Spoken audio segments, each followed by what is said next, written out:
एमती गोटे समय थिला पाखरे मोबाइल नथिला बहुत सांग थिले हेले एमती गोटे समय आसिला पाखर तो मोबाइल अच्छी हेले कथा पाई सांग ना कि निजर कथा बांटिबा पाई कई गोटे आपणर कई ना से कथार कही समय बड़ बड़वा समय केतबेले क्या पाखर रहे सेटा कहीहबनी आज आम पाखर नहीं आज आउ का पाखर अच्छी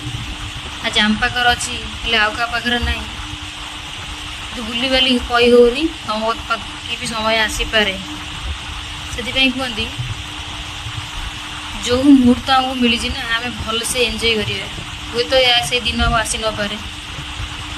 ठीक कहल जब मो कथा ठीक भल लगे लाइक कमेंट शेयर करें केवे भूलिए यहाँ मन रखिए समय बड़ बड़वा समय पाखे समझ हार मानी हार मानवे जय जगन्नाथ।